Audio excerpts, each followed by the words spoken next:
ESPN missed hiring Caitlin Clark for a special role in WNBA playoffs, as per Analyst, Candace Parker, Chiney Ogwumike, and most recently, Aliyah Boston. These are some WNBA stars turned broadcasters, Boston during off-season, that keep their fans glued to the screens. But can the Golden Rookie also join their ranks? After a historic rookie season, Caitlin Clark left the playoffs in the first round, ending her first WNBA season on a high note with a Rookie of the Year title. However, while the point guard gave her exit interviews to the media soon after the postseason began, one analyst thinks she should have stuck around.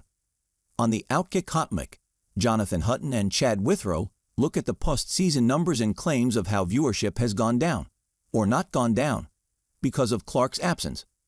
But then Hutton asks, I don't know how. This happened during the Olympics too. How is ESPN? Maybe they have, I don't know. Maybe she doesn't want to do it. But wouldn't you want Caitlin Clark as an analyst on the desk? Have her on the broadcast in some way. I haven't heard a peep about that. Even the columnists, do nothing but cover media and the business decisions. Haven't heard anything about that. A similar conversation took place when Clark was left off the Olympic team, amid talks of the Fever Rookie not being talented enough or being too green for the quadrennial event. Involving the 22-year-old in some way to boost ratings had been suggested as well. Journalist Bomani Jones had said at the time, I could make a very strong argument that is an audience that would love them some Caitlin Clark, because I feel like that is, in part, an audience that is fueling the phenomenon of Caitlin Clark. But Hutton points out how the NBA faced a similar situation and made the most of it. But yet for the NBA Finals, last year or the year before, the Celtics player that no one had even heard of was on the desk for ESPN and ABC.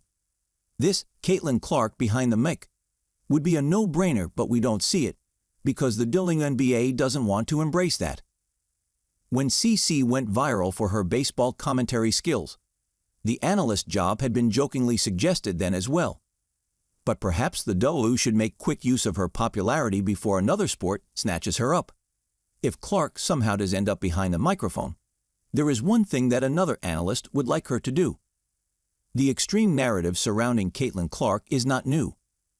Some players have spoken up about how the Fever Rookies fans have made them feel uncomfortable online. For the most part, Clark does not take to X or Instagram to police what people are or aren't saying about her or her rivals. But she does speak against trolls and calls for a more positive attitude when asked. For Rose Goldonwood, an NY Liberty broadcaster, it's not enough. Caitlin has not had a proactive approach around toxic fandom or being proactive against any type of hateful discourse around the WNBA and its players. Goldonwood said on The Dan LeBatard Show a few days ago. But this statement opens up a whole can of worms around what a rookie player's responsibility off the court should be. Should Caitlin Clark only focus on her play and address haters when she's asked, as she's doing now? Or is it the 22-year-old's responsibility to use her agency and her popularity to set the tone in the way some around the W would like?